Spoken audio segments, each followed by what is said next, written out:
que mokolo ezali ekoloba ekotatola ete tozalaki awa. Bien aimé dans le Seigneur, kanga mokolo na lelo, simba date na lelo, Nzambe alingi kosala makambo na sika, soko kondima ekosalema bongo. Bien aimé dans le Seigneur, je voudrais en édifiant l'Église avec ce peu de mots que nous puissions passer à l'essentiel. Tualina teni monene oyo toli kotanga na tongo na lelo. Tualina mokanda na Galatia. Ntoma Paul aliko komela mandeko ya Galatia. Tualina chapitre 6, le verset 7 à 10. Galates chapitre 6, verset 7 à 10. Voilà, 6, le verset 7 à 10.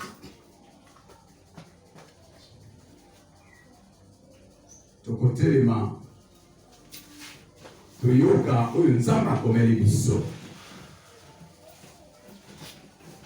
Bibili elobi nga nazali na version Parole de vie. Pembeni na nga nazali sur la version Second 21. Je vais commencer par la version 21. La Bible dit, ne vous y trompez pas. On ne se moque pas de Dieu. Ce qu'un homme aura semé, il les récoltera aussi. Celui qui sème pour satisfaire sa nature propre récoltera d'elle la ruine. Mais celui qui sème pour l'esprit récoltera l'esprit, la vie éternelle. 9. Ne négligeons pas de faire le bien, car nous moissonnerons au moment convenable. Si nous ne nous relâchons pas, ainsi donc, pendant que nous avons l'occasion, pratiquons le bien envers tous, et en particulier nos proches dans la foi. Seigneur, cette parole n'est pas ma parole. Je veux que toi, tu parles. Mais que tu me donnes la richesse des mots. Que le Saint-Esprit enlève les tâtonnements. Que le Saint-Esprit me donne le courage, la sagesse. Parce que l'esprit que nous avons reçu n'est pas l'esprit de timidité, mais de sagesse, de puissance et d'amour. Quant à ton assemblée, Seigneur, que tu parles à chacun de nous dans son cœur. Enlève la distraction, l'esprit voyageur, et Seigneur, toutes sortes de dérangements pour que nous puissions apprendre quelque chose de toi. Donne-nous la foi. Donne-nous la foi, parce que sans la foi, nous ne sommes pas agréables à toi. Et celui qui a la foi est comparable à un arbre qu'on a planté auprès d'une rivière, et à sa saison, il produit les fruits sans relâche. Merci Jésus. Au nom de Jésus, nous avons ici prié. Amen. Amen. Amen. Cette parole est la vérité. Elle vient de Jésus-Christ. Jésus vient nous enseigner quelque chose. Et ce que nous voulons apprendre maintenant, c'est pour notre bien. Je voudrais informer à l'Église que depuis 3-4 jours, nous avons une chaîne YouTube. Ça va commencer à subir des modifications, mais nous serons présents pour essayer de nous abonner nombreux et d'aimer et de partager. Parce que c'est le moyen que le Seigneur nous donne. Je vois beaucoup de gens sont très fatigués. Sur les réseaux sociaux, ils sont sur TikTok, ils sont sur Facebook, ils sont sur WhatsApp. Mais les histoires de l'église, ils n'en parlent même pas. Tu vas trouver, ils publient des choses, ils publient. Mais comment les gens connaîtront votre église? C'est sur vos statuts, vos profils, vos réseaux sociaux qu'il faut toujours publier. Ne vous fatiguez pas. Publiez et republiez. Publiez et republiez. Tant que vous êtes encore en vie. Parce que c'est pour ça que le Seigneur vous garde en vie. Et notre chaîne YouTube, actuellement, ça peut subir de modifications, mais c'est CMC Print. CMC Print, en 2 mots. Mais je sais qu'au fur et à mesure que nous sommes en train d'avancer, nous pouvons encore modifier les systèmes. Tel que là, je me trouve, j'avais publié tout ce qui a été dit la fois passée par rapport à ce que nous avons vu et nous sommes juste.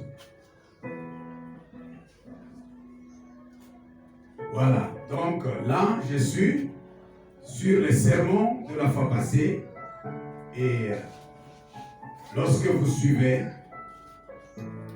vous allez là-dedans, vous allez voir qu'il y a des éléments que vous pouvez suivre qui viennent. Voilà.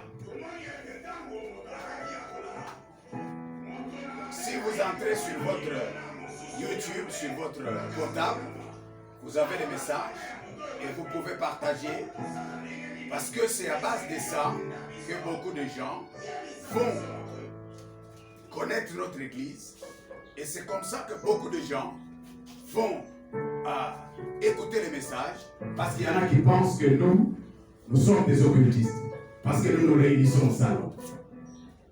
Mais il y a des gens, lorsqu'il a écouté la parole, il va dire exactement ces gens-là, c'est la parole de Dieu. Et donc, nous avons le thème principal, la moisson abondante. Le dimanche passé, nous avons vu le sous-thème, attache-toi à l'œuvre du Seigneur. Et ce matin, nous voyons la 3e loi, la loi des semailles et des moissons au pluriel. La loi des semailles au pluriel, des moissons au pluriel. Bien-aimés dans le Seigneur, à travers notre première loi, nous avons vu que le Seigneur nous a enseigné des choses qu'il fallait l'esprit des sacrifices. Mourir pour faire vivre. Vous savez, lorsque je parlais de mourir pour faire vivre, j'en ai illustré par rapport aux graines qu'on peut s'aimer. Une graine ne change pas de forme, de nature, avant qu'elle ne donne d'autres graines en vie. Elle doit mourir. Voilà pourquoi j'ai donné l'exemple ici. Il y a des plantes pérennes, des plantes périodiques. Le maïs, toutes les plantes que vous connaissez, qui sont dans les jardins, que lorsque vous avez planté une graine, 4-5 jours après, allez-y récupérer pour manger. Vous serez déçus. Parce que cette graine aura changé de forme. Elle ne sera pas comestible, mangeable. Parce qu'elle a changé. Vous verrez les petites feuilles qui sortent déjà. C'est ce que nous appelons la germination. Et à ce moment-là, elle n'est pas une graine. Elle devient une plantule. Et parce qu'elle devient une plantule, donc elle est morte pour donner la vie aux autres.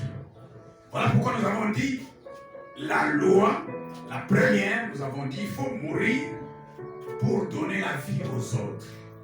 Et c'est ça les chrétiens. C'est l'image des chrétiens. Bien-aimés dans le Seigneur. Je crois que ce que nous devons retenir, c'est juste ce que nous avons. Et la nature elle-même ne nous enseigne-t-elle pas? Elle ne nous dit pas la réalité de ce que nous vivons. Bien-aimés dans le Seigneur. Et nous avons vu la deuxième loi. La deuxième loi concernait s'aimer pour récolter plus. Alors, c'est une loi quantitative. Parce que celui qui ne sème pas, il ne récolte même pas. Celui qui sème moins, il récolte moins. J'ai donné même l'exemple. Je suis allé faire des recherches du point de vue agricole pour dire que celui qui sème un sac de maïs ne peut, il sème où? C'est sur un terrain de 5 hectares par exemple. Il ne va pas moissonner de la même manière que celui qui a semé 10 sacs de maïs sur 50 hectares. Voyez-vous? C'est différent. Voilà pourquoi nous avions la deuxième loi qui consistait à savoir qu'il faut s'aimer pour récolter plus. S'aimer à quelle quantité? Je n'ai pas été précis. S'aimer où? Je n'ai pas été précis. Mais dans mon détail, j'avais dit que ça peut être possible de récolter plus si on sème plus. Si on sème sur un terrain grandiose. Et donc, j'ai posé même la question, toi, quelle est la quantité que tu sèmes? Quel est l'endroit que tu as disposé pour s'aimer? Et nous avons vu ensemble avec vous que c'était difficile de pouvoir s'aimer. À un certain moment, on peut prétendre bien s'aimer, mais en tout cas, l'ennemi vient la nuit, au moment où tu as sémé la joie dans ta maison, lui, il vient s'aimer la tristesse. Au moment où tu as sémé la bonne santé, tu nourris très bien tes enfants, ta femme et tout le monde, mais il vient s'aimer la mauvaise santé parce que tu vas voir à la longueur de l'année tout le monde tomber malade, même s'il ne faut pas tomber malade. Tu vois? Et donc l'ennemi va s'aimer ce que toi, tu n'as pas sémé. L'ennemi va s'aimer ce que tu ne veux pas récolter. Mais parce que toi, tu es enfant de Dieu, voilà pourquoi il faut que nous puissions être souples, n'est pas accepter que l'ennemi vienne s'aimer dans notre maison, dans notre famille, dans notre église, tout ce qu'il veut.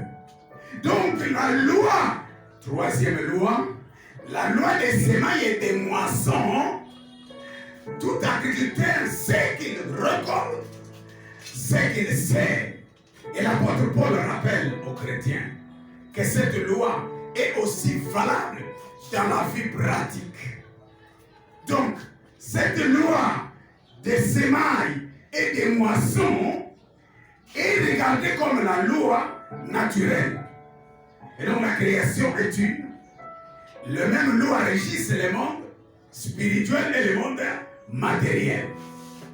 Parce que peut-être que quelqu'un peut me dire non ça, ezali makambo petelo, ntoma pola, lobaki pona makambo ya molimo.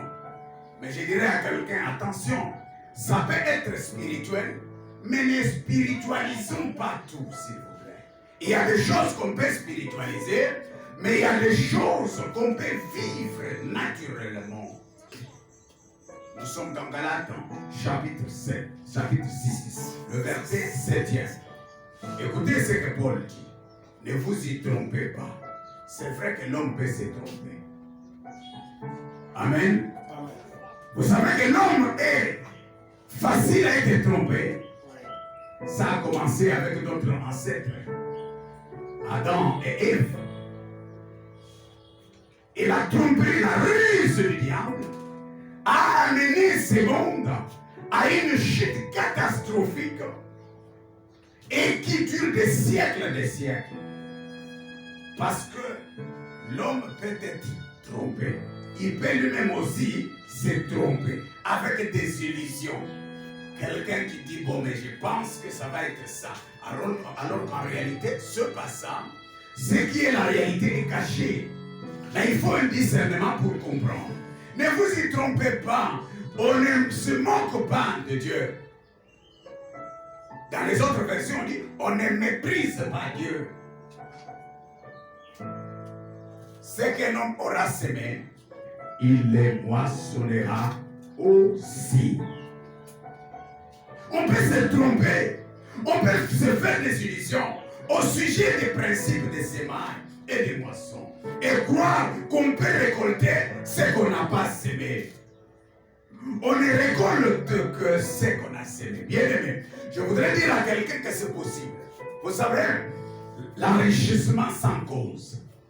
Ici, les choses sont devenues, même ici à RDC, parce que devenir riche, ce n'est pas le fruit des efforts, ce n'est pas le fruit du travail que tu as, mais en RDC, devenir riche, et c'est le quoi Bamba. Et alors, le quoi Timbongo. Voilà pourquoi tout le monde se bouscule dans la politique.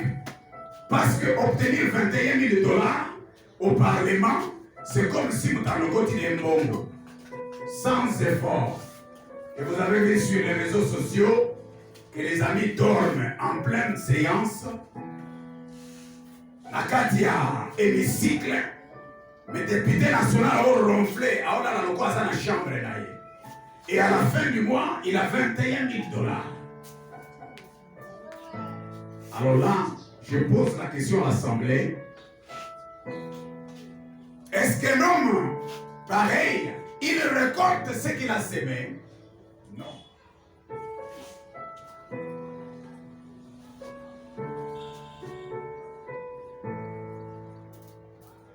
Il ne récolte pas ce qu'il a semé. Il s'imagine qu'on peut impunément penser, dire et faire ce qu'on fait sans conséquences négatives. C'est se moquer de Dieu. Selon la Bible du Seigneur, nous parlons de mépriser Dieu. Parce que ce que vous récoltez, ce n'est pas ce que vous avez semé. Mais la logique est qu'il faut qu'un homme puisse récolter ce qu'il a semé. Vous ne pouvez pas récolter